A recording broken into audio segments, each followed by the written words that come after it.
Sure, or just text him. You do it.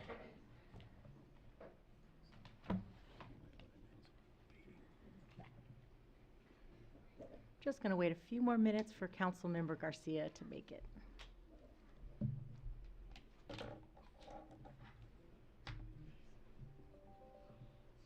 Was there enough parking available for PD?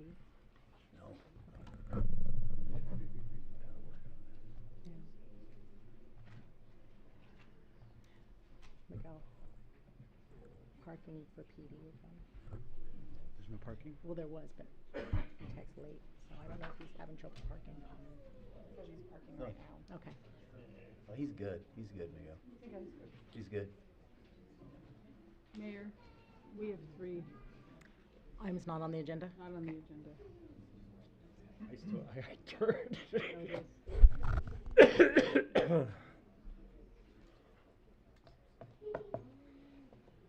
But I still do the presentation for Diana.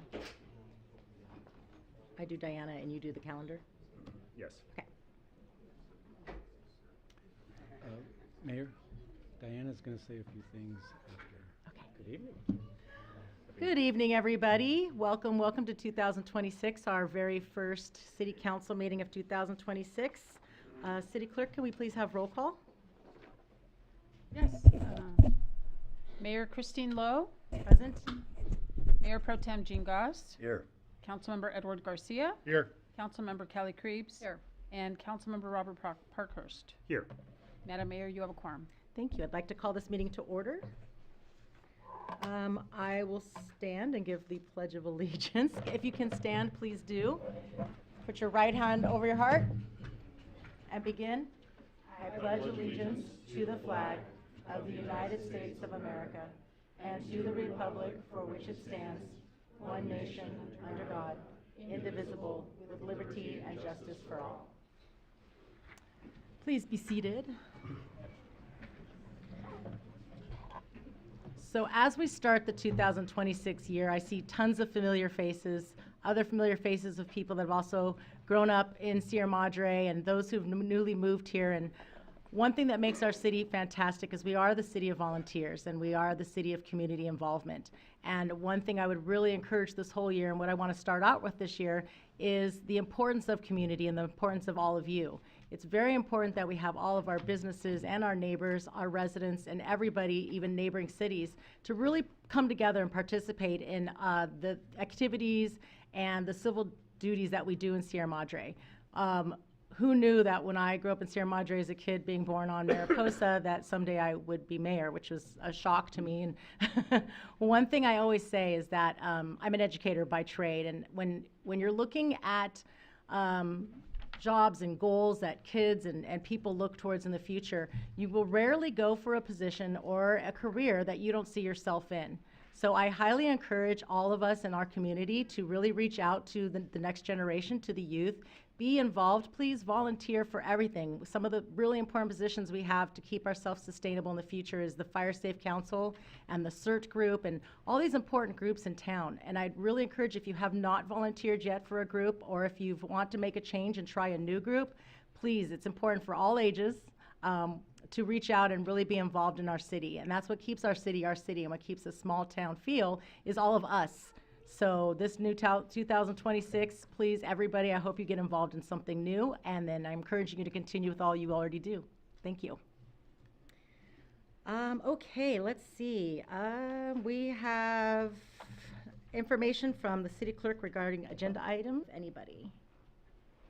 Madam Mayor? Mm-hmm. I just have one thing to report, and that is on Wednesday, December 17th, I did a walkthrough of the library and got to see all of the tremendous progress that's been made there.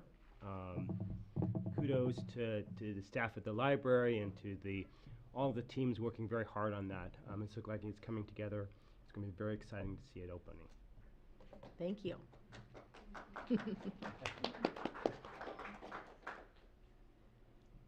Anybody? Sure.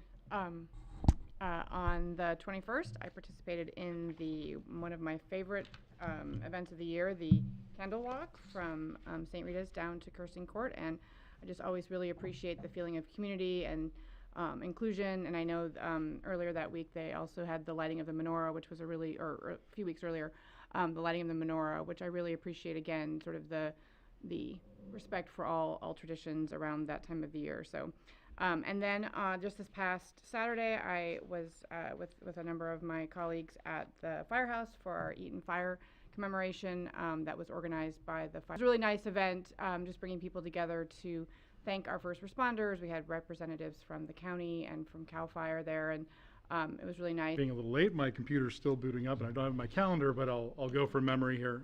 December 21st, I also did attend the candlelight walk. What a great turnout it was, as it has been in previous years. I did tour the library. I don't have that date, but it was a pretty long tour. We spent a long time in there, and I was amazed that actually I toured it without the walls up, and now toured it with the walls up, and it actually felt bigger with the walls up, which I thought was an interesting phenomenon. I thought it would feel smaller, but I think because kind of the spatial awareness of what's going on, there's a lot of room in there. So it's pretty exciting to see all the different rooms and what programming will happen in the future to many of our residents that just love our library. January 8th was the Senior Community Commission. Attended that meeting, and they're excited about the year and what's to come, more programming. They keep growing in numbers with their programming, and they're excited to start to take nominations for the Older American of the Year. The month of May is always the Older American of the Year month, and they have not yet come up, well, the federal government has not yet come up with what the theme is. Probably because of the shutdown, I don't know, but last year it was flipping the script on aging. We'll have to wait to see what this year's theme is. And all chamber meeting, but I did review the minutes. Couldn't go because of work commitment. To tour the library project on the 17th, and everything that's been said is true. It's going to be a beautiful library. They're making great progress.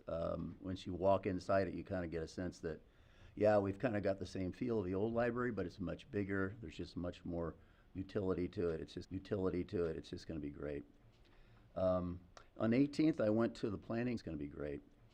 On 18th, I went to the Planning Commission meeting, and they, after much discussion with reference to the property up on East Grandview, 935 and 965 East Grandview, voted to recommend to us, the council, to certify the EIR and adopt the mitigation monitoring and reporting program for a proposed 9-lot residential subdivision. They also voted to recommend that the City Council approve tentative tract map. I'm going to give you the number even, 675348 for the subdivision. So those recommendations will be coming to us in the very near future for deliberation.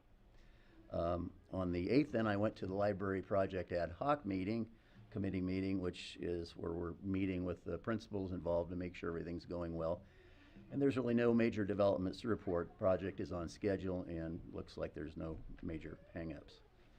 And I also attended with my colleagues the Eaton Fire commemoration at the fire station, hosted by our Fire Safe Council, which, if you haven't heard, is a brand new group here in town that's working hard to get us in sync with the needs we have for fire suppression and protection against fires. And there are all kinds of benefits to the community for that.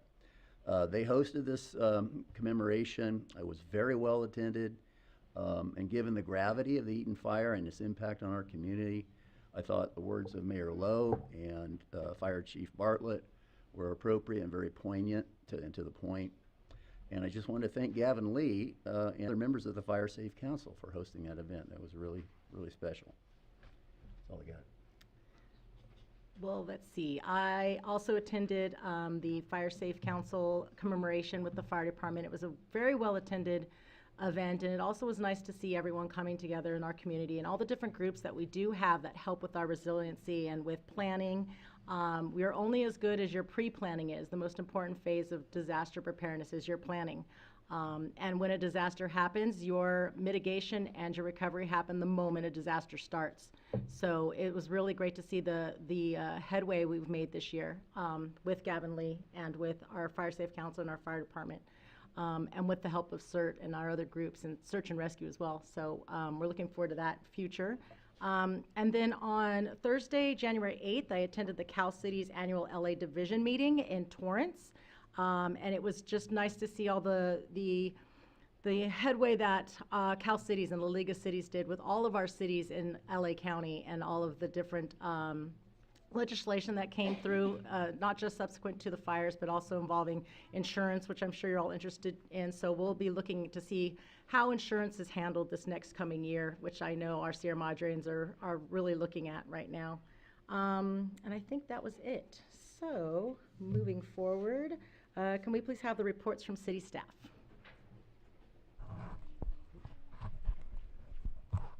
So, our first presenter would be Brian Dickinson from Public Works.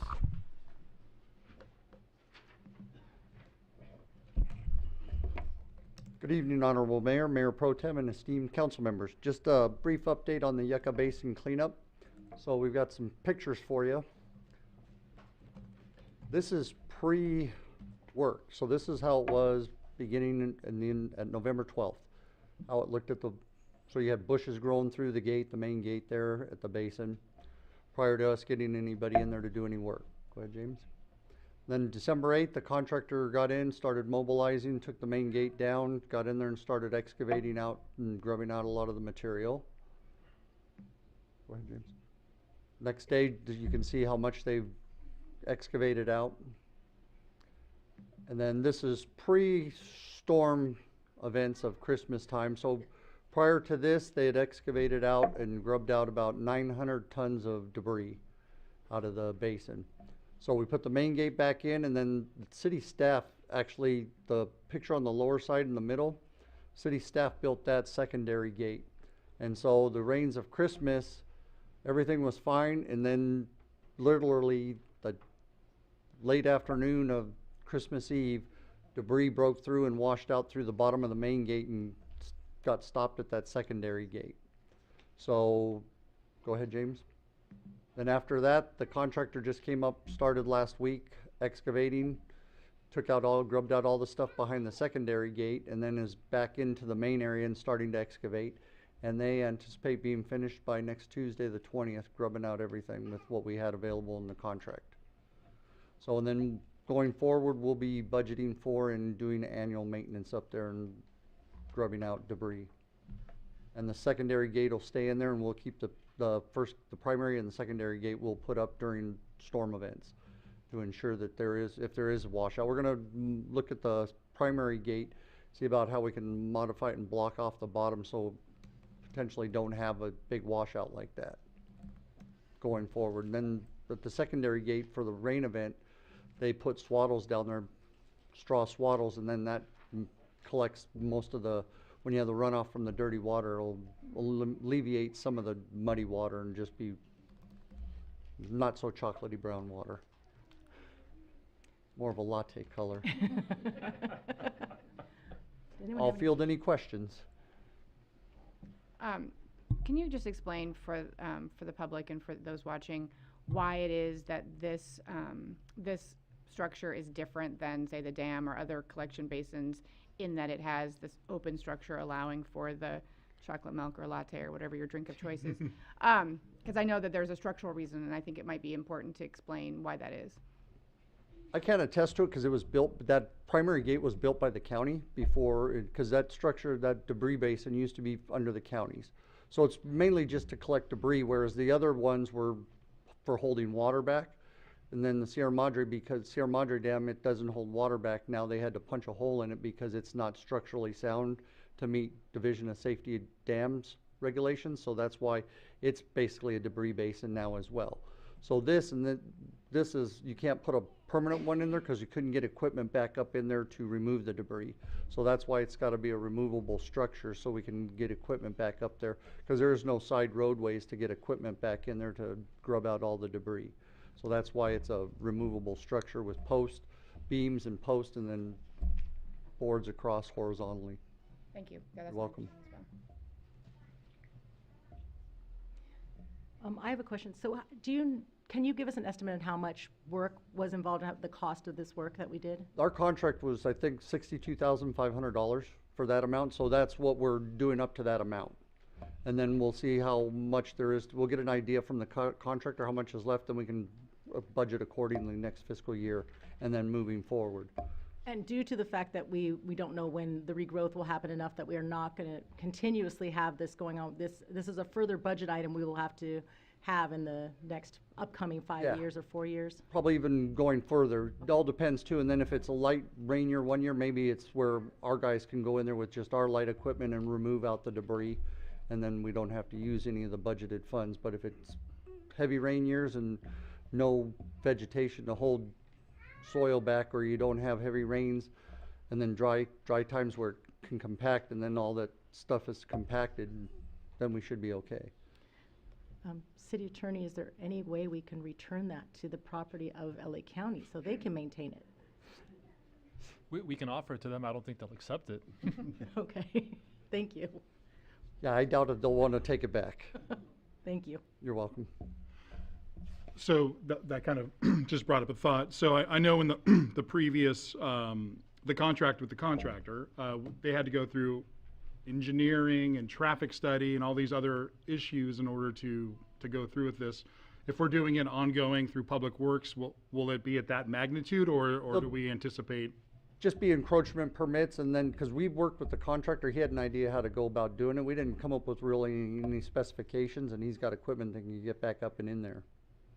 And can you explain the reason why they started at the back? I think because a lot of people couldn't see the work getting done at the front, so they thought no work was getting done. But can you explain why they started at the back and then? Want to start at the back and make your way forward. So what they did, it actually helped out, because by working in the back, you had some of that grubbed out, so you had space for when all that stuff washed back down in during the Christmas through New Year's storm.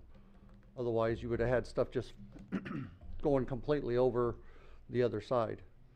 So it actually you had a depression in there that could hold some of that material. Then it unfortunately just so much saturation, it just washed out under kind of had a washout under the bottom of the main gate. All right, thank you for your update. Thank you so much. You're welcome.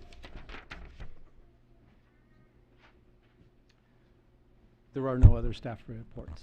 All right, thank you so much for that. Very important information, which I learned a lot. Thank you.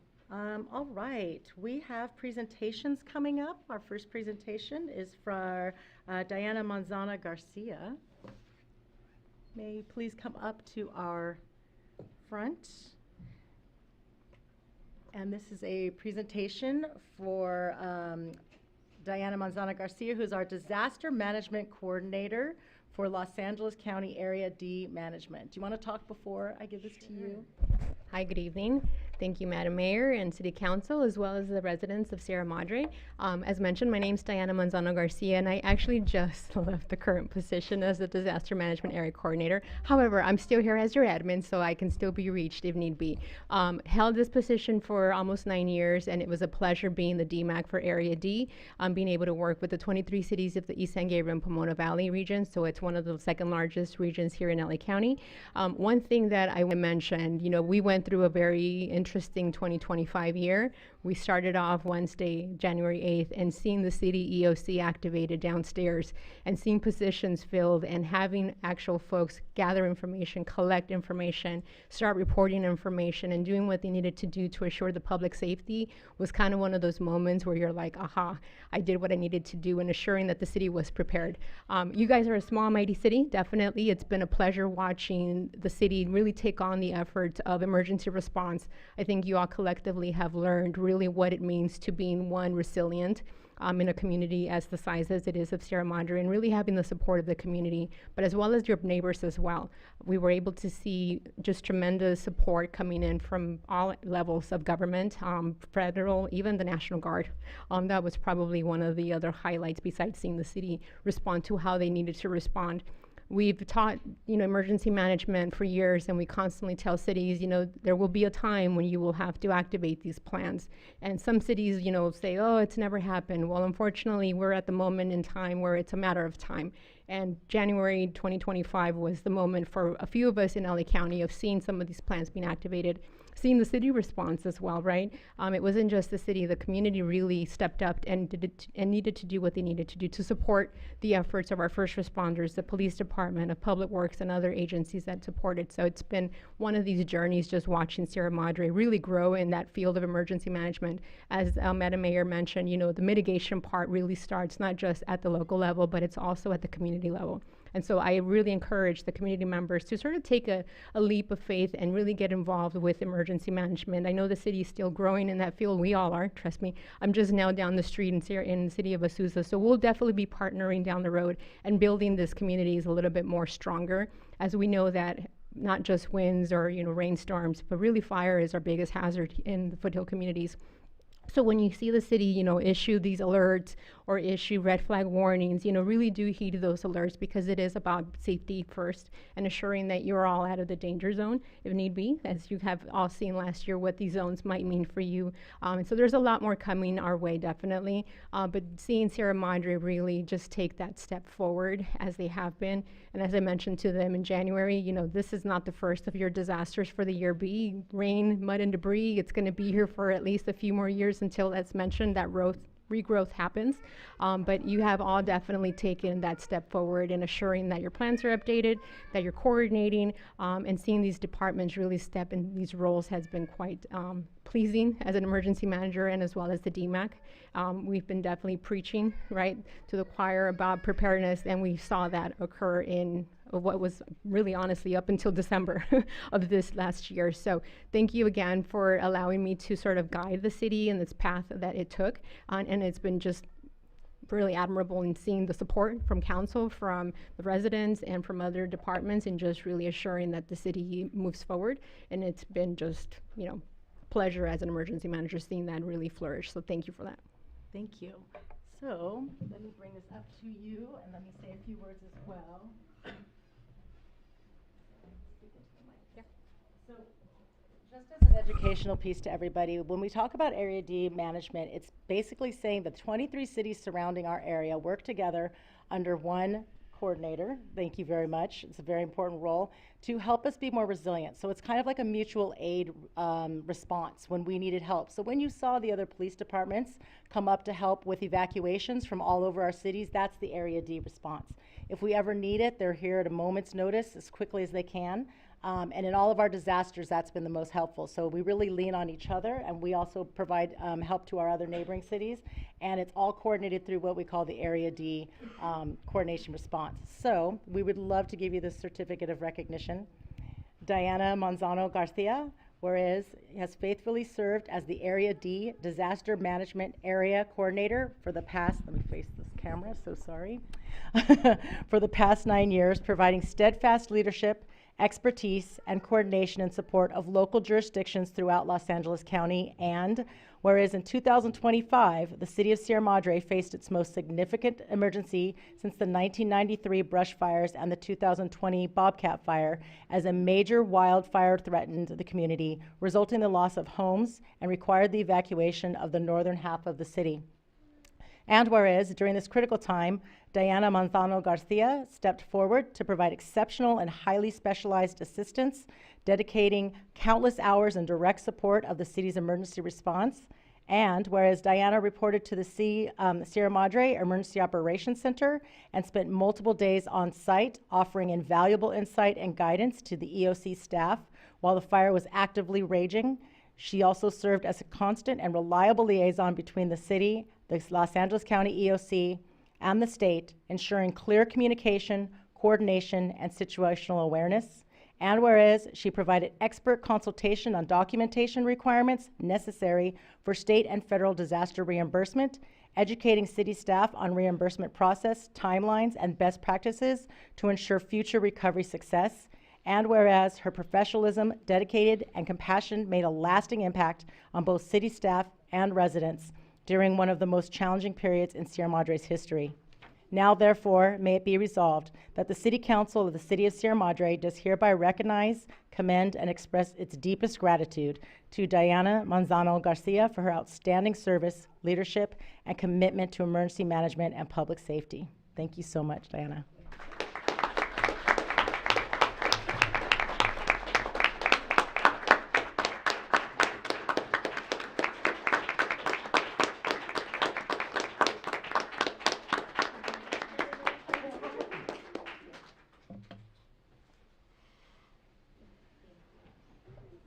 One reason this is also very important is that we just recently, the 2 years prior to that, hired Bob Spears as our EOC specialist to re-engage our EOC, and it was just in the nick of time. So thank you to all of you guys who worked our major disaster. Thank you.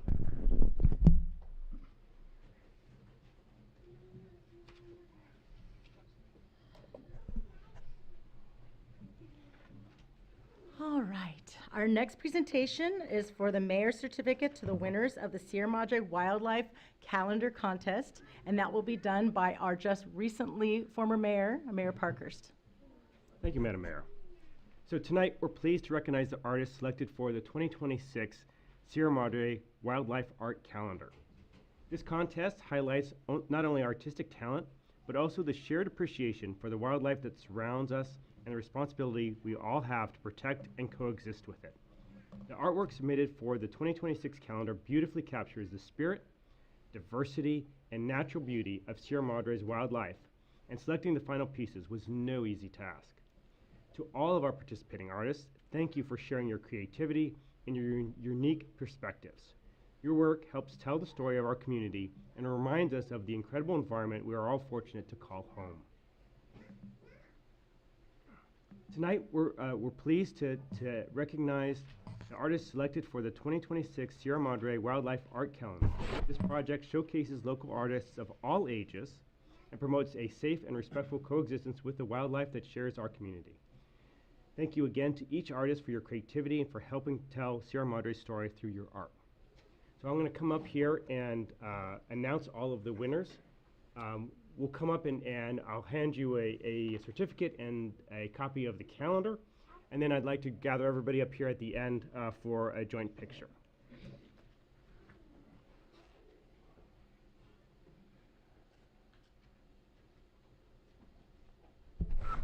All right, so for the cover of the calendar, the award goes to Diane Sands.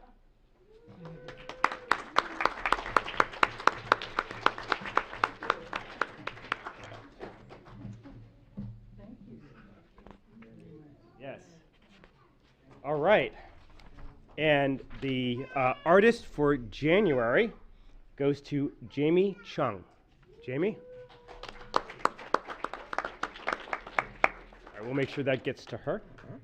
For February, the picture goes to Donna Dietrich. Donna, are you here tonight? All right.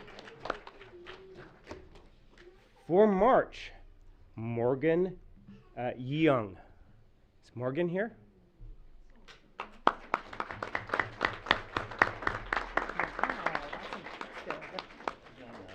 So impressive.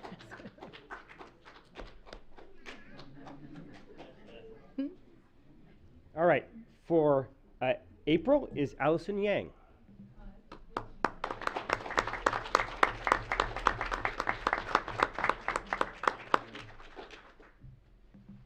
For May, Everett Holyfield. Yay, Everett! Yay! Woo! For June, it's Elodie Pidor.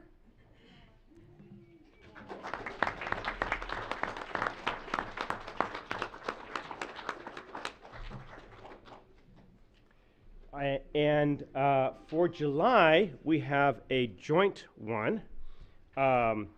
We have Emily Rosenfeld and Layla Boehm.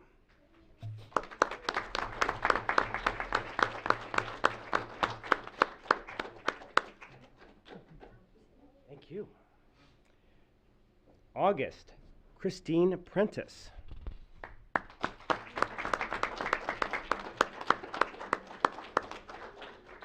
September, Elise Lee.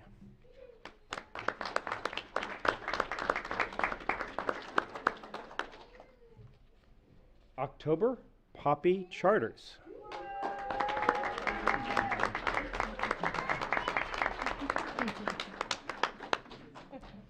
November, Scarlett Lowe. Woo!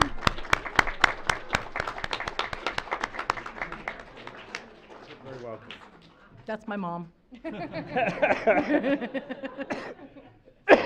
December, PJ Altruz. I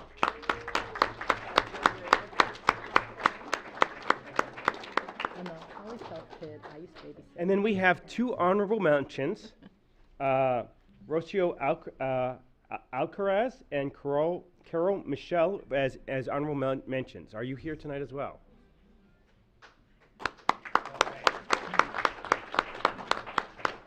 If we could just get a group picture of the people, all the winners could come on up. Wanna take the mayor?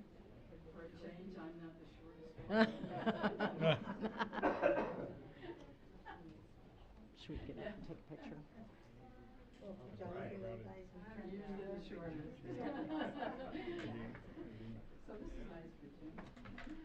right, gather all in, everybody. Excellent. You guys did a great job. This is fantastic. Thank you all so much.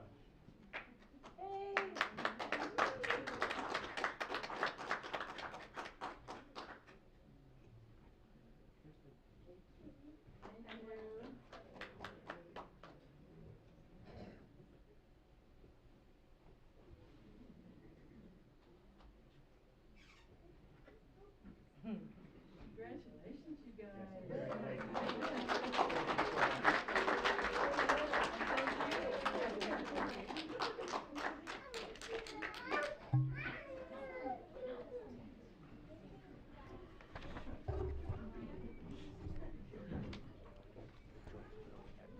Yeah, we'll make sure you get you one. Yeah.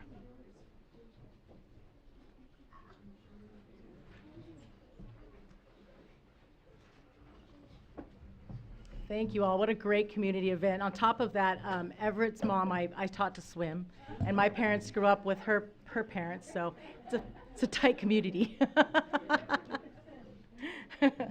Madam Mayor, where can the calendar be found if the public would like?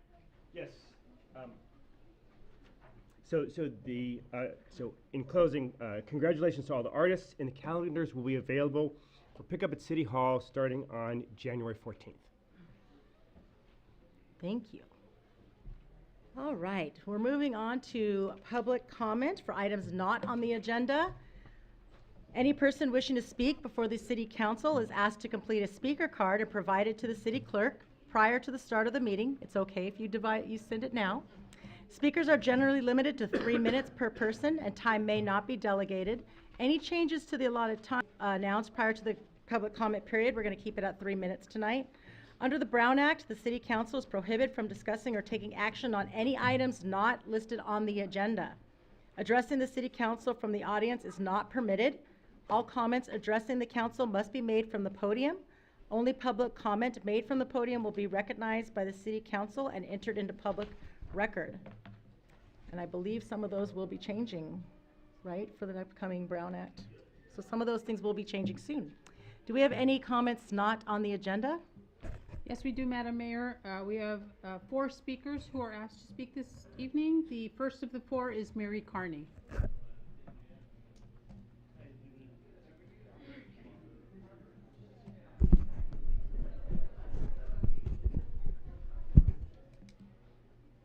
Do I hear a little feedback?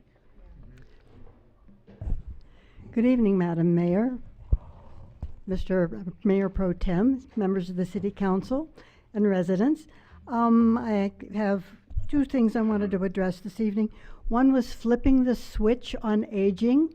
It's still the theme for the older Americans, and it will be at least into May. And I think it's a subject that will be a good subject to continue, even if we get another idea to work with this coming year, because paying attention to how we look at and think about aging is really interesting. I've been mulling the whole subject of judge not that ye be not judged.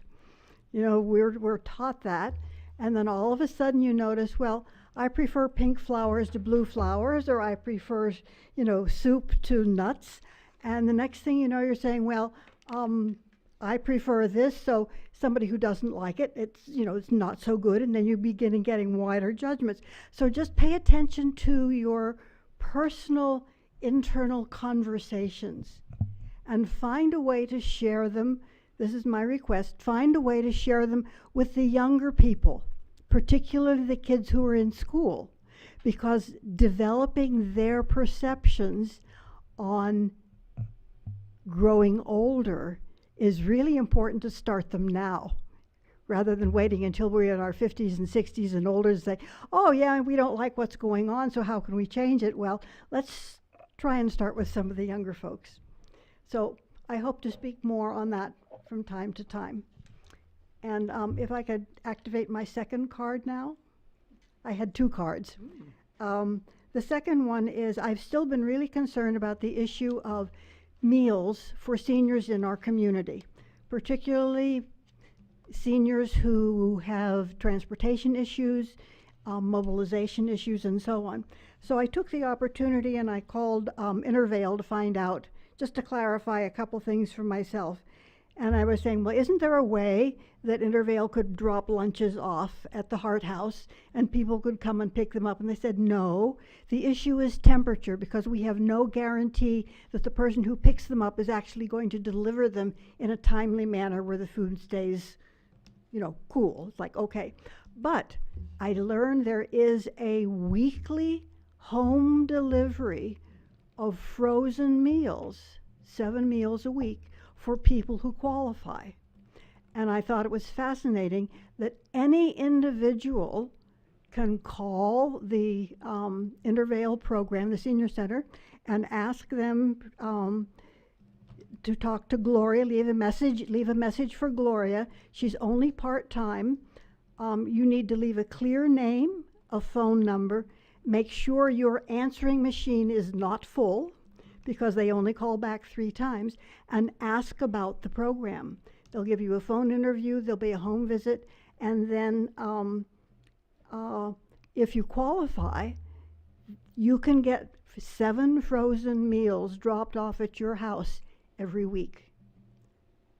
And I think that's just really important to know.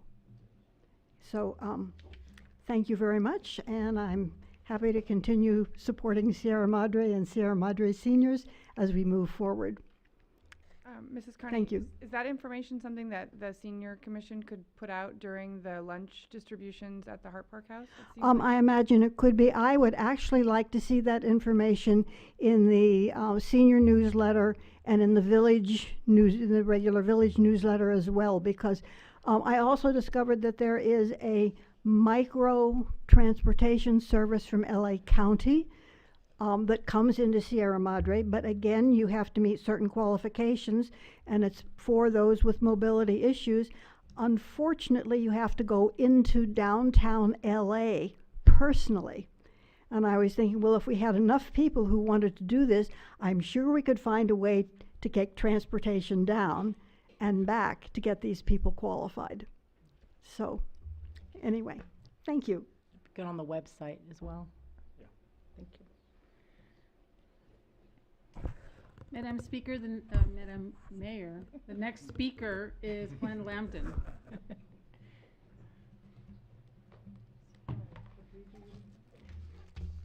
Honorable Mayor, Mayor Pro Tem, Council, and staff. It's good to see young blood in the center chair. Congratulations. On September 9th, the Council approved a resolution to address 5 streets that were named in the staff report for resurfacing. I'm here tonight because I would like to express my concern that you based that decision on poor and very questionable information. If you'll think back to that meeting, you were told that the decision for those 5 was based on robust public input from 10 years ago. I don't even think I need to address that, but the majority of the discussions were based on what the then director considered or his method using a PSI determination. First of all, I'd like to say PSI is an outdated method. The majority of the state of California uses a PCI. There's a big difference between the two. But in his presentation, he mentioned that he does a PSI determination 2 times a year, and he does it on a citywide determination. What he failed to tell you, and I question if we can even find it in the records, is that that type of network reporting requires him to do a segment analysis where you go and you identify and you rate on a PSI from 0 to 5 every street, then you take that together and you do a weighted averaging of that, and then you can take that and make a determination citywide. I really question if that was the method that was used. Additionally, he had mentioned that potholes, that he kept a record of potholes in a handwritten log somewhere. So tonight I'm going to be doing a FOIA request for both those PSI reports and that handwritten records. I've read the report numerous times. I've rewatched the council meeting, and I think if I got the impression that some of you weren't really convinced. I think there were a few good questions. Councilmember Garcia, you questioned Las Rocas and South Mountain Trail.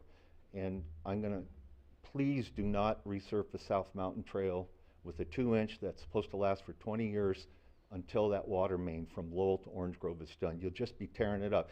You were told that water main's in good shape. It's not. It leaks every couple of weeks, sometimes in the same spot within days. I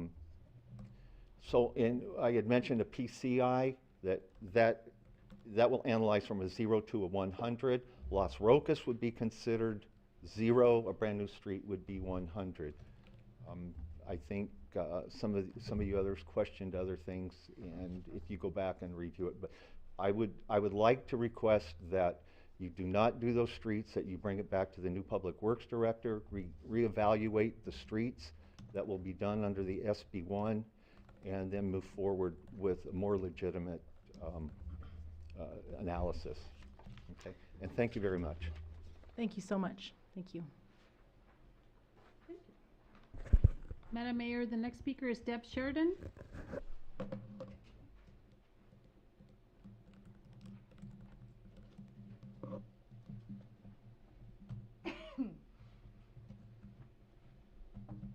Good evening, council members.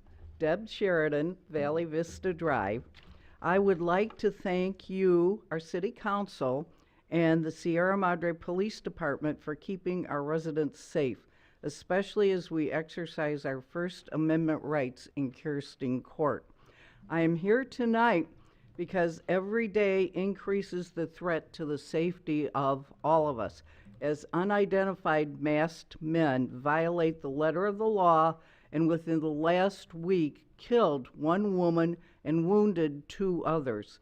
Police officers have a difficult time under the best of circumstances, but now distrust of anyone in authority is building. I would like to request a few actions by you, the city manager, and by the Sierra Madre Police Department. 1, the Pasadena City Council unanimously voted to support a statement last June decrying immigration enforcement action in Pasadena. Some key points from that statement are: the council's solemn responsibility is to keep all of our city's people safe, and the city manager will ensure that no city employee will use city funds or resources to assist in the enforcement of federal immigration law. I would add, no city employee will assist in illegal vehicle stops for no discernible reason. While Sierra Madre may not have many immigrants living here, we do employ a robust community of day workers who help us and can be stopped at any time, citizens or not. I am requesting that you issue a similar proclamation. 2, I would request you post everywhere you can who we should call if stopped and threatened, either in Sierra Madre or any of the surrounding areas. We citizens have a right to free speech and to record what is happening in our communities, and several of my fellow Sierra Madreans have been threatened by ICE agents for doing so. Quoting one of the signs from Saturday's protest, "Democracy dies when we stay silent." Please don't be silent. Thank you for hearing me out. Thank you, Ms. Sheraton.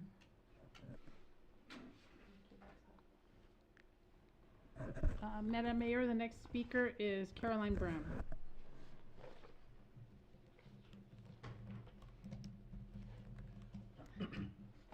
Welcome, Ms. Brown, our original Fire Safe Council. I was very glad to hear you speak tonight in terms of encouraging public participation, because the Fire Safe Council has trained somewhere over not the Fire Safe Council, CERT has trained somewhere over 200 people. And one of the most important things for the public to know is the first responder is the person that looks back at you in the mirror. You have to be prepared, and practicing frequently helps you prepare. You can only do well what you practice often.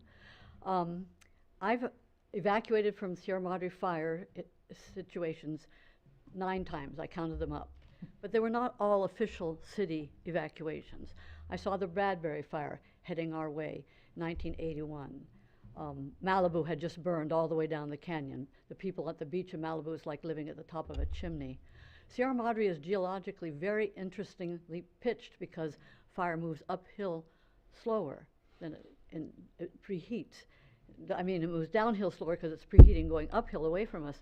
But this last windstorm, most people were pinned down in their houses from the wind all day long. I didn't know about the fire until a friend who lives off of Michelenda called and said, "Look west." I go.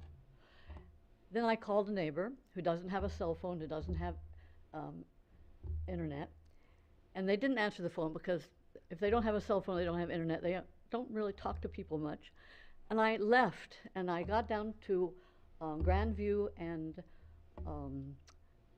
Mountain Trail to watch the traffic coming out of the east side of the canyon. And I thought, I've got to call these neighbors again. If they don't answer the phone, I'm going back after them. But they did answer the phone, and they got out. They spent the night in their car at Howie's Market, and then they went and got a motel somewhere. I left for 2 days because I had a dog, and I didn't want to have to burden people with, can I come with my dog? And I ended up in the desert where I have a piece of property, and the electricity was out there. They had turned it off for the same reason, because of high winds.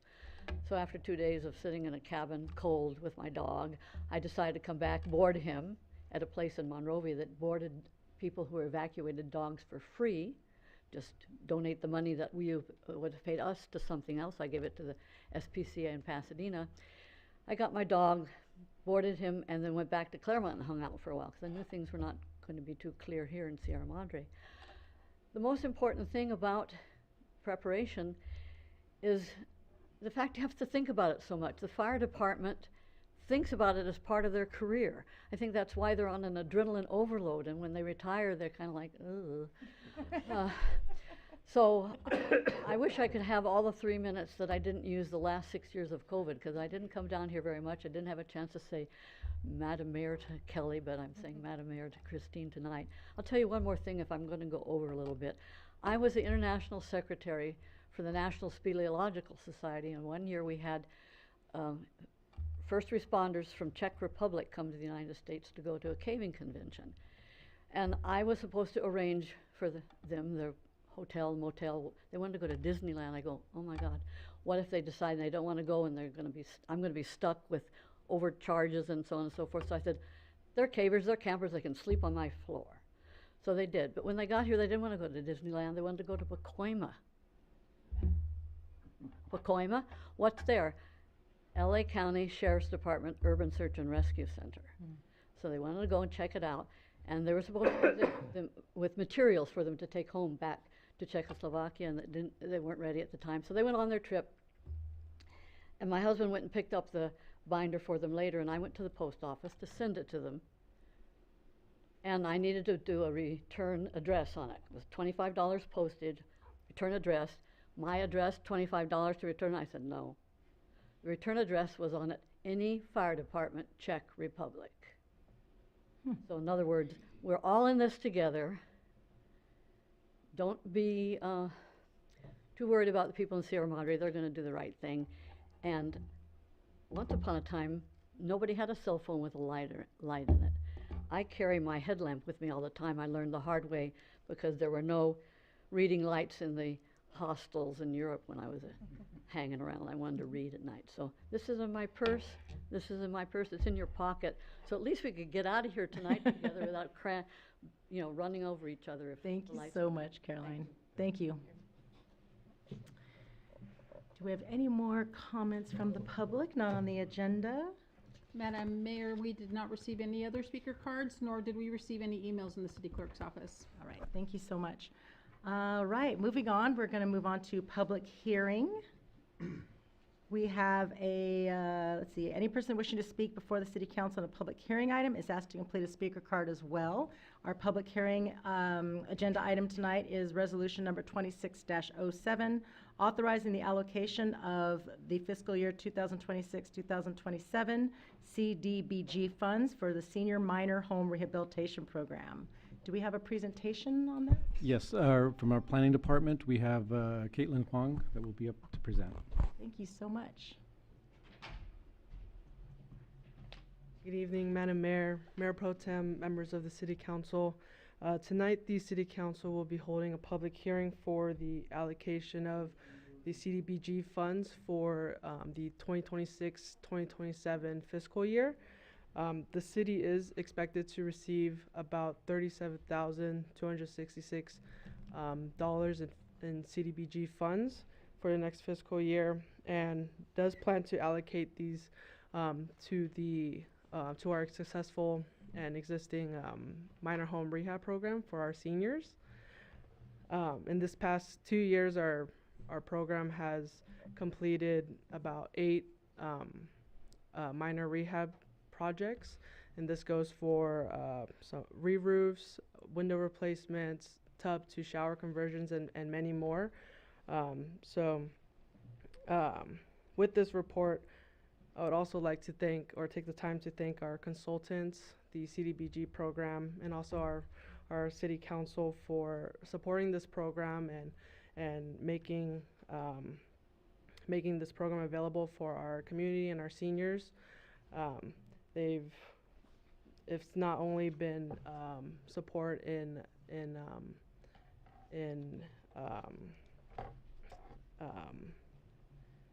these rehab programs, but also with aging in place for them. I would also like to add that this item was noticed, publicly noticed, since December 23rd till today, at our temporary library at City Hall, and also our senior center, as well as the city website. That completes my report. If the council has any questions for me, I'll be happy to answer them. Any questions?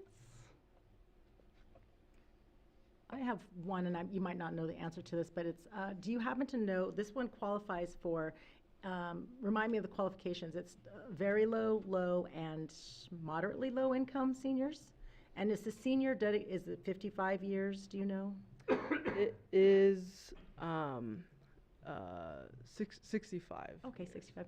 And do you know what that level, what that income level is now in LA County for, say, the moderate low? I don't know on the top of my head, but we do have some flyers out on the city website, as well as City Hall, that has the brackets per the number of people in a household. Okay, So that makes sense. Thank you. That's it. Any more questions? Do we have any comments from the public? Mayor Lowe, we don't have any speaker cards, and the city clerk's office did not receive emails on this subject. Thank you. Do we have any discussion items for this? Do you guys have any questions amongst ourselves or discussion? No, I'm just thrilled, as Planner Wong is with this program, because if we saw with our financials, this is actually one of our reserve accounts that we draw down almost every year, because it's such a robust and well in demand program. So I'm grateful that these funds come in and we're able to utilize them to keep seniors in place. It's a great program. I fully support it. I kind of have one interesting request, is that when we see it coming across, I've seen a couple seniors, you know, especially since the fire, that have had some repairs and things done, and we've gotten letters, you know, with permits denied and things like that. And I'd like to encourage that. If it's hard for us to get the information out there, so if people are coming for permits or information, that we can readily give them these flyers. I appreciate that. We have it on the website, as well as that you guys created great flyers for it. Thank you. All right, looking for a motion. Move to approve Resolution 2607, authorizing the allocation of fiscal year 26-27 CBDG funds for the Senior Minor home rehabilitation program. Second. All those in favor? Aye. All right, we're going to move on now to the consent calendar. And we would like to, would you please read the consent calendar items by, I'd like to move, what is that? It's not in my paperwork. By title only, that's it. Thank you so much. Thank you, Madam Mayor. The City Council is being asked to consider a number of items listed as A through E on the agenda. The first of the 5 items is the approval of the regular meeting minutes for the December 9th City Council meeting. Staff's recommendation is that the minutes be approved. City Clerk's office received comments from Councilmember Parkhurst on the presentation to the Eagle Scouts. Consent item B is the special meeting minutes of December 16th, 2025. Staff's recommendation is that the City Council approve as presented. No requests for changes or amendments to those minutes were presented. Consent C is resolution number 26-1. It's approving certain demands. Staff's recommendation is that the City Council adopt resolution 26-1. Staff resolution number 26-2 is approving certain demands. The staff's recommendation is that the City Council adopt resolution 26-2. And then finally, it's the acceptance of an anonymous donation in the amount of $20,000 for the Sierra Madre Police Department and the Sierra Madre Fire Department. It is staff's recommendation that the City Council accept these donated funds. Madam Mayor, that concludes my report. Do we have any questions about items on the consent calendar? I have one for item number C. We have listed an ESRI GIS subscription that is listed as one of the items that we pay for, and I was asking if that subscription also works with the planning department as well as with the fire department in terms of fire prevention. Madam Mayor, yes, the software does support both the planning and the fire efforts as well. If we have any additional information that Chief Bartlett can provide for us as how they use it in the fire department. Thank you. Chief Bartlett, can we use that software to help with our fire prevention to be better, more resilient with brush clearance and such? First, good evening, Madam Mayor, and welcome to your first official meeting in City Council. Yes, thank you for the question. The ArcGIS is an extremely valuable tool, not only to planning, but to public safety as well, and specifically the fire department. It can be used in mitigation efforts, planning, inspections, pretty much the gamut of fire prevention and community risk reduction. Basically, it allow us to make data-driven decisions versus reactive decisions, because we can actually pull data, analyze it, and actually utilize it to make those decisions versus, like I said, paper documents, just old school type of procedure. So it does take us into the future and brings us up. Escalating and elevating our preparedness, as it seems to be the theme for tonight. We want to get out ahead of things. So right now we have access to it, but without staffing, it's pretty much not a tool that we can maximize at the present moment. I need to hopefully obtain some staff that has that experience and that training, and can then take that, know how to use the data and analyze it and recommend the future mitigation efforts that we would look at. As far as education too, because we can look at homes and evaluate them mostly on risk versus complaints. We get a lot of complaints, and that's when we go out again, reactive, versus taking a look at all the GIS data that's out there and evaluating that and prioritizing our efforts as far as education and mitigation.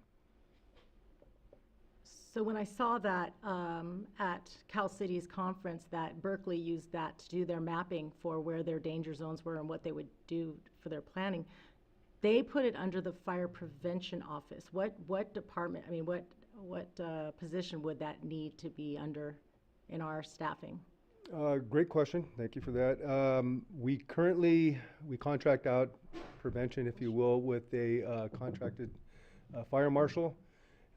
As council was so gracious to do, was approve a position last fiscal year for community risk reduction officer, which is basically the new term, the new trend for fire prevention, because there are so many things within our communities that are risk related, not just wildfires and inspections and such. So fire prevention would fall under that auspice, if you will, of risk reduction. And that is something that we are looking to fund. And if we could fund that position, then we would be able to move forward with that project as far as what I have and offering that to the community. Thank you so much, Chief. You're welcome. All right, any other questions? We don't need to ask for public comment on that, right? We do? Okay. Is there any public comment for items under the consent calendar? We have no speaker cards nor emails on this. Any items you would like to discuss, council? Just gratitude to the anonymous donor, almost $500,000 yes. Since 2000. Wow. So I think round of applause. All right. I should clarify that the thank you letters in the agenda packet, one is actually addressed, and it confused me. It's not the actual donor who is named, it's the donor's representative. So I just want to make sure it was clear that we have not outed the anonymous donor unintentionally, so. I noticed that too. I didn't ask the question. I didn't bring it up. I did ask, and I can say that it's not the actual donor, so we have not. All right. Can I Move find to a motion? approve the consent calendar as presented? Second. All those in favor? Aye. Aye. Thank you. And moving on to discussion, we have discussion items. A, resolution number 26-03, 2604, 2605, and 2606, approving city council liaison appointments to various regional boards, commissions, and associations. This is going to be our difficult task for the night. Yes, Madam Mayor, we have our city clerk to present. Thank you. The City Council is being asked this evening to consider appointments to various boards and commissions and community groups as liaisons to represent the city and to report activity at City Council meetings. There are a number of resolutions that are required as part of some of those voting delegates, namely the Southern California Association of Governments, Cal Cities, also the Los Angeles County Sanitation District, and the Council of Governments. The Los Angeles County Sanitation District automatically defaults to the mayor and mayor pro tem for the voting and the alternate voting delegates. But the other groups, including the various commission groups, the Community Services Commission, Library Board of Trustees, Natural Resources Commission, Planning Commission, and Senior Community Commission, are all appointed at the leisure of the City Council and approved. The other local groups, including the Los Angeles County Board of Supervisors, that is also set by the mayor and mayor pro tem.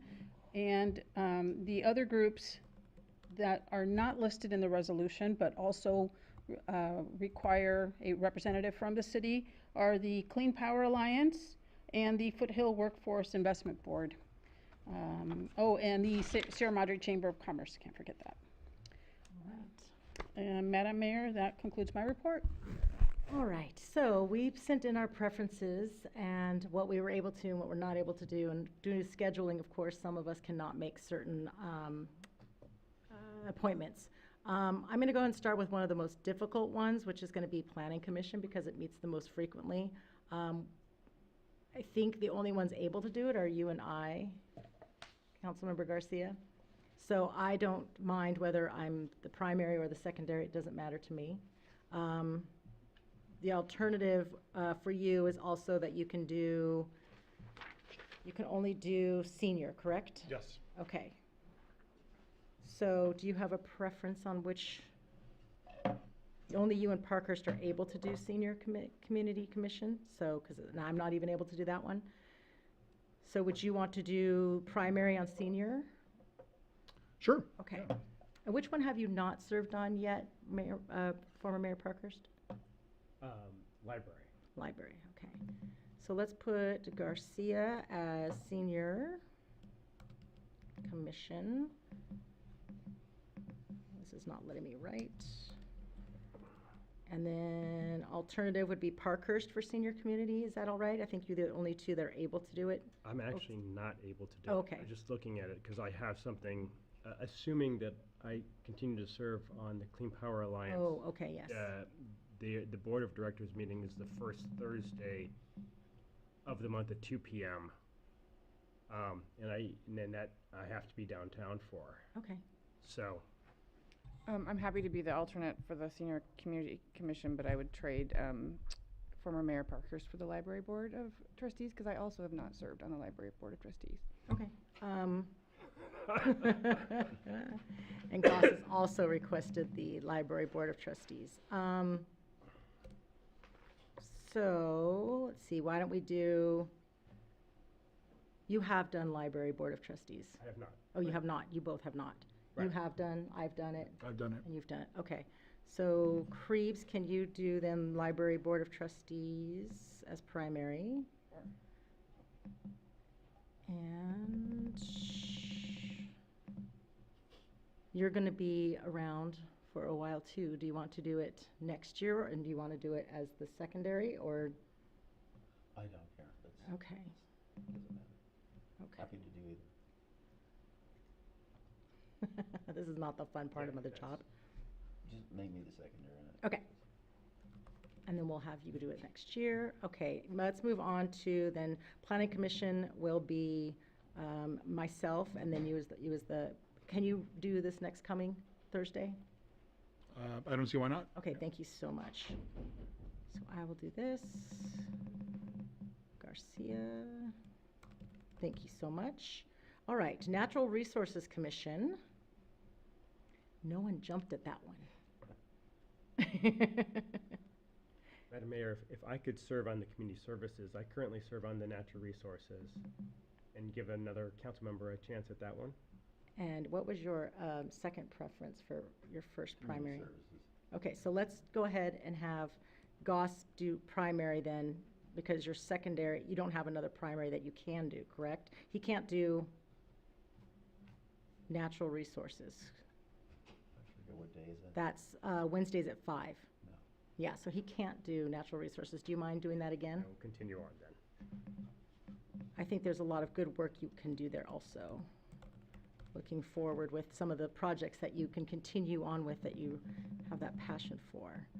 So Goss will do Community Services Commission. And I'm happy to be the alternate for either of those. Okay. I have you as the alternate for Community Services. That's fine. And then Natural Resources alternate would be,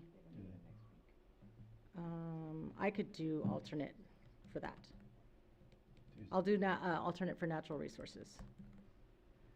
All right, I think we have all of those positions ready. And then, of course, LA County Sanitation and Board of Supervisors is already with the Mayor Pro Tem set. Moving on to the liaisons for the outside organizations. San Gabriel Valley Council of Government, you requested to do that again. Does anybody want to do the backup secondary for the I'd be happy to do that. COG? Okay.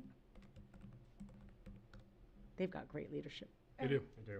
I don't think there's any need to reappoint for the Olympic Committee, right? I've been getting the emails from that. I think that's separate and apart from this. Is that Yeah. correct? Okay, I just want to make sure. I think that's Yeah, I best think to that's leave already it. been said and. Yep. League of Cities, we have Krebs who's requested to do League of Cities again, and Garcia, you're the backup. Sure. Okay. Clean Power Alliance, Parkhurst. Anybody want to do the secondary on that? That's tough. That is on Thursday at 2 o'clock. It's very tough for me if it's in person. Where is that held? Downtown. Okay. They have satellites. Whittier. I think of where those other ones are. South Bay. Sierra Madre? Do you, Haven't gotten need. do you find any times when you've needed the backup? So what we've done in the past for backup is had staff. Okay, then we might have to do that because I cannot do, It is rare that, Okay. that we've needed to have a backup. and worst case scenario, you can also text around or ask around who could attend. Thank you so much. Let's see, the COG. SCAG, I'm sorry, SCAG. Okay, so you've requested, I really would like Parkhurst to join SCAG at some point to really see the benefits of that. So would you mind him being lead SCAG and you being backup or vice versa? As long as you both are attending whatever meetings you can? Because I don't have, let's see, I don't think I have anything particular for you besides that. So you want to stay SCAG and he does the backup? Yeah, I'm not on SCAG. I was league. Oh, you were? yeah, Okay, I'm so sorry. I thought you were SCAG. I've done SCAG before, but Okay, so I'm going to put Garcia for SCAG, but you as the alternate, but I highly encourage, like, please send him all the things that really would apply to, like, the traffic and the safe roads and some of those other really good agenda items that they keep popping up with. All right, Workforce Investment Board, I'm going to stay with because we have some changes happening right now. And then Goss, if you don't mind being the alternate on that. And then the Chamber of Commerce. so their meetings are on the first Wednesday, I think at 2 o'clock. It's in the middle of the day. And they're in person? They are live, yes. They're live. Yeah, in person, face to face. All right, so Krebs or Garcia, I have you both listed as able to do that. Which day? You said Wednesdays? Wednesdays at 2 p.m. It's the first Wednesday of the month. I mean, I think you can just put us both down and we'll just like Okay. play it by ear. I've only been able to make a few as the current liaison. I'll put But you they're as the very, alternate. they're very diligent at sending out minutes, and it's easy to get hold of the chair or vice chair to get an update.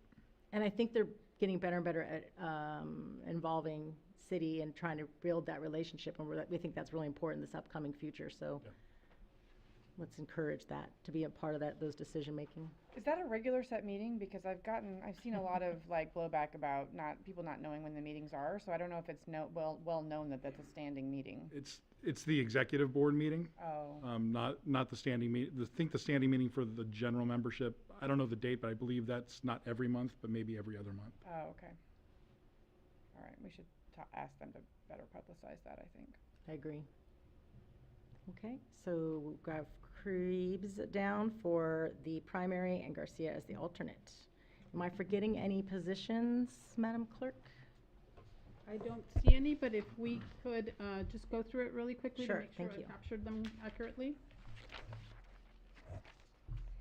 I have for community services, the primary is Mayor Pro Tem Goss and Councilmember Krebs.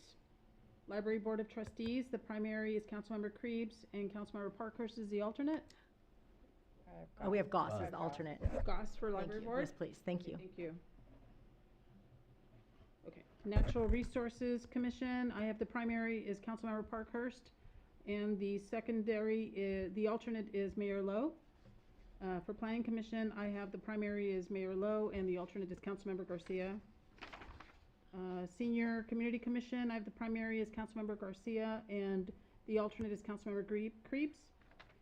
For Los Angeles County Sanitation and the Los Angeles County Board of Supervisors, it's Mayor and Mayor Pro Tem, respectively. San Gabriel Valley Council of Governments, the primary is Councilmember Goss, or excuse me, Mayor Pro Tem Goss, and Councilmember Parkhurst is the alternate. League of California Cities, which includes the annual conference in October. The primary voting delegate is Councilmember Krebs, and the secondary is Councilmember Garcia. Clean Power Alliance, I have the primary as Councilmember Parkhurst. Staff is the alternate. And for the Southern California Association of Governments, I have the primary is Councilmember Garcia. The alternate is Councilmember Parkhurst. Foothill Workforce Investment Board is Mayor Lowe, and Mayor Pro Tem Goss is the alternate. And the Chamber of Commerce, the primary is Councilmember Krebs, with the alternate is Councilmember Garcia. And did we say Council of Government? Yeah. Okay. All right, that looks good for now. Thank you so much, everybody. Thank you.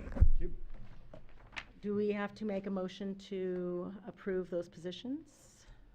There are a few resolutions, I think. Yeah, so Yes. can I please have a motion to approve the positions as we've designated this evening?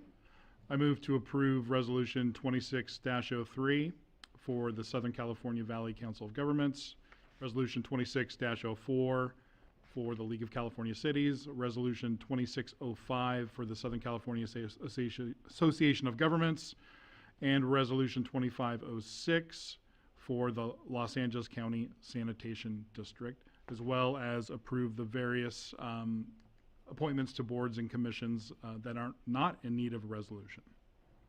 And is it 2606 instead of 2506? Did I say 2506? 2606, thank It's you. hard to switch that in the beginning of the year. I'll second. All those in favor? Aye. Thank you. All right, our next discussion item is report, discussion, and direction on the 2026 City Council meeting schedule. Madam Mayor, we have the city clerk presenting. I will keep it brief, and this report is about council's consideration on the annual schedule. The city council is schedule is established through the municipal code to meet on the second and fourth Tuesdays of every month at 5:30. There are times throughout the year that the city council makes decisions to recess during those months, specifically in the summer months, to allow the city council and the city staff and the community to participate in events with their families and to spend time with their families. In addition to that, the city council does take a recess during the holidays in November and December. The city staff is recommending that the city council consider the summer recess schedule, as well as the cancellation of the second meeting in November and the second meeting in December, with the request to add a special meeting in December for the reorganization of the city council, and that would be for December 15th, the special meeting. And that concludes my report. Are there any questions from staff? I'm sorry, from council? All right, is there any discussion items or changes that need to be made to that? Do we need to, are we gonna go dark for all four, or is it typically two? So we go dark total 4. We'd go dark 2 in summer, 2 in, oh, you're talking about for the summer schedule? Right. Typically go dark for 2 in the summer, and we have to choose. And last time we decided whether it was gonna be back-to-back, we went dark, let's see, I believe, July 28th through August 11th, is that right? The last one in July and the first in August, yeah. Do we need to take public comment? I don't know, do we on discussion? Yes. Yes, okay. Is there any public comment on our calendar for this next upcoming year? Sorry, everybody. We didn't take public comment on our positions last resolution either. That's right, we didn't. Elated public comment? There are no speaker cards for this item. Staff would like to note that the first day of school for Pasadena Unified School District is August 17th. Arcadia High School or Unified School District, the first day of school is the 19th. St. Rita, Alverno, and LaSalle have not posted their next term dates yet. So this would impact the August meetings. It should also be noted that this is an election year, and so if the council is going to be considering any election-related resolutions at the last minute, that would also probably come to the council at the end of July. So that's another consideration. I will say that St. Rita starts usually the Monday after Labor Day, so that's later, much later. That's later in the month. What is the last day as your city clerk position, if you know this date, the last day to put something on for the November election, that if it had to come to the council? It would be. We could always have a special meeting too, right? Yes, that is absolutely true. The last day would be August 8th. And if you had August 11th is the second Tuesday, so August 8th is would be before the August 11th meeting. So we should have one of the ones in July. Definitely. The first one. I feel like the last few years we've canceled the last meeting in July and the first meeting in August. Mhm. The last maybe Work. 2 or Mhm. 3 years. And then if we need to have a special meeting, we could pull when that time frame is. What is the feeling of staff? Because I know we've considered that potentially before, because we used to do August. Now the school year keeps, it would be the 2 meetings in August, but the school year keeps creeping earlier. Yeah. So I think it started when I was mayor. We did the last in July and the 1st of August. And I think that's what we're leaning to, but does that work for staff as well? We did poll some members of the staff, and the staff's feeling is that they could make either one work.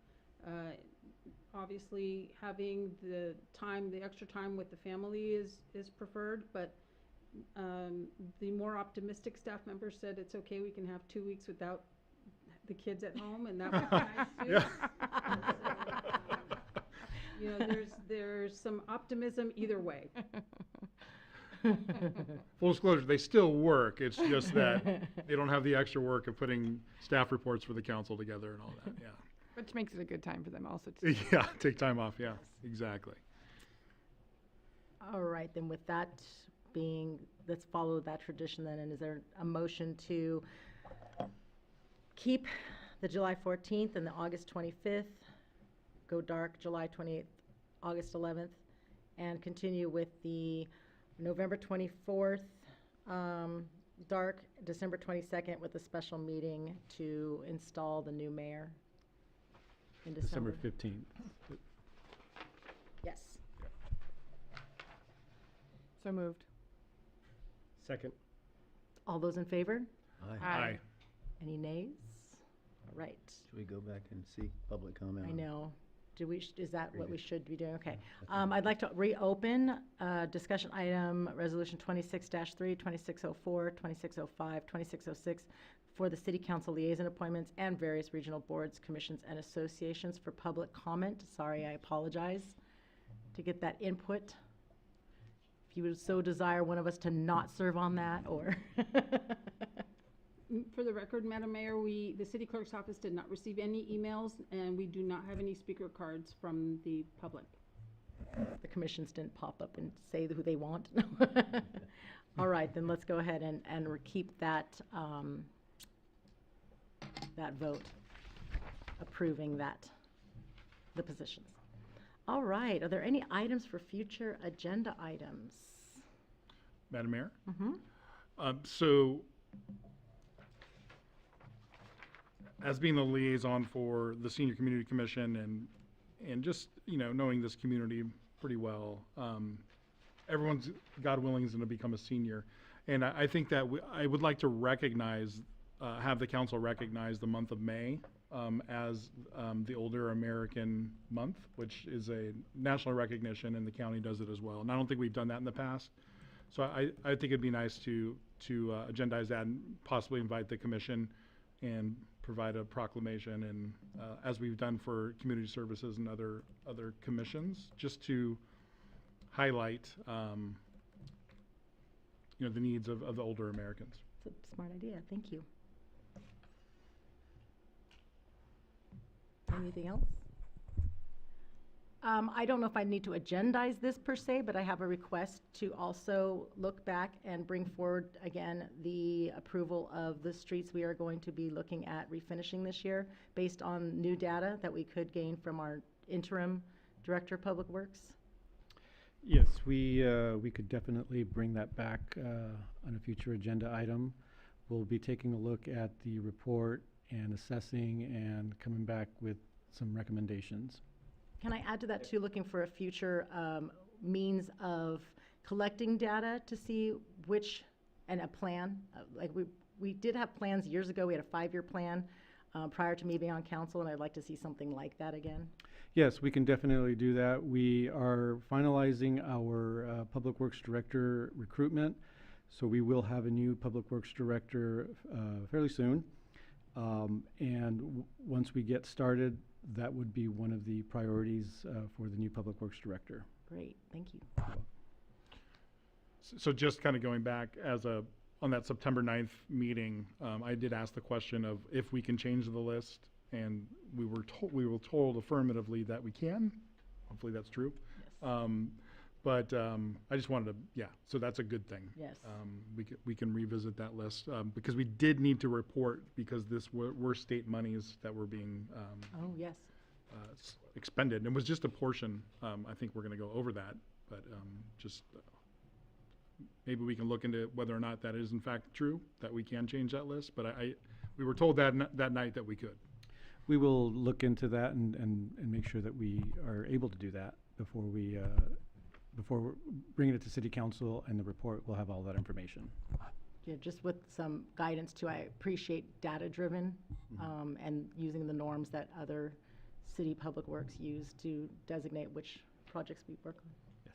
Madam Mayor, Yes. just to piggyback on that, I know we're entering budget season, so I assume that some of these things that we're talking about, particularly the priorities of the Public Works Department as we bring on the new director, I assume that that will be part of the Public Works budget requests and part of the process of the budget over the next few months, and putting into place some of these things that we're talking about.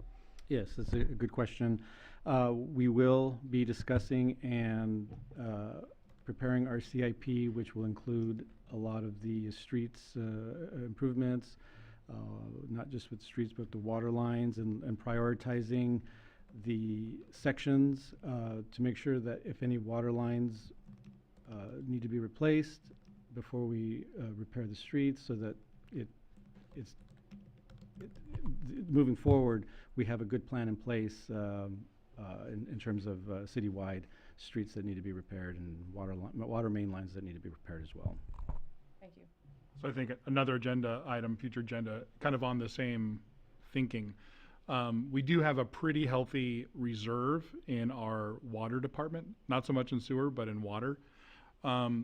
If we could just have a report or an update on, if we approve a budget for water mainline replacement, but during the fiscal year, if something becomes an emergency, do we have the capacity, A, financially, and B, can we do a mid-year budget amendment to then maybe do an emergency mainline, as we've seen some of these mains suffering, and they may be in need of an emergency mainline repair, maybe through the excess funds. Yes, we can definitely add that to a future item and come back with a detailed report as well. Thank you. Oh, go ahead. Speaking of water, made me think of, we've had quite a bit of rains here.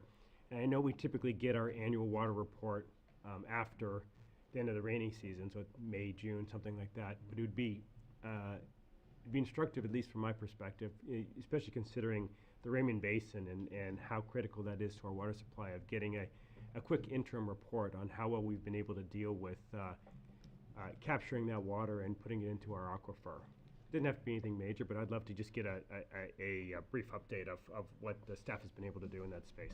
Maybe our new Sierra Madre resident president of the Regional Water District could come and give his report. Yes. That could, That'd be great. We'd love to see Miles. Yes, for public's edification, Miles Prince, our very own Sierra Madre Miles Prince, is now the president of that board, so. Our Sierra Madre community, Sierra Madre, what group is he president of? Oh, I think he was Foundation. president of the foundation Yes. for a while, as Great well as volunteer. the annual fund for the school Yes. and PEF and all sorts of involvement. He took your message to heart at the beginning. Yes. So the last follow-up, then, if anyone doesn't have anything else, is we already have on the agenda to look at the red flag, yellow flag agenda items, but we didn't really give guidance about which streets to include in that. And I think that needs to be updated, looking at the different types of disasters that we've experienced. And so before we had a list, it's hard to find the list. It's like, why are we designating those streets? Can we have also the staff report and for what fire and police would recommend, public safety and public works would recommend on what streets we should be including? Madam Mayor, yes, that's a great question. We did have a brief discussion with the fire chief about that. We will be able to present a staff report with the much detailed information on the streets and the red flags and the yellow flags and so forth. And which streets are understandable, so we're not having people ask, what does that include? All right, thank you. Can I jump on that? Just within that same future agenda item, if they can also maybe have an A and a B alternative, because I feel as though the Genesis, know your number, whatever, I'm in 14, but that's been changing. If we could do an A being these streets are just every red flag, and then also have an opportunity to do it using those designations as well, zones, yeah. Know your zone, that's it. Yeah.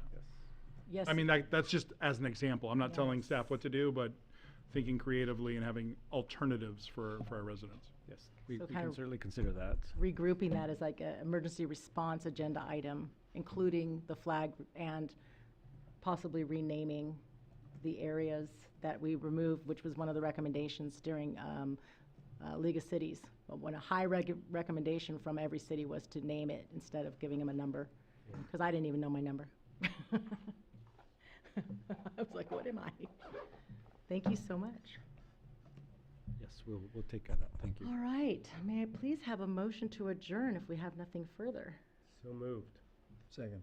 All those in favor? Aye. Anybody against that really wants to stay here? All right, thank you, everybody.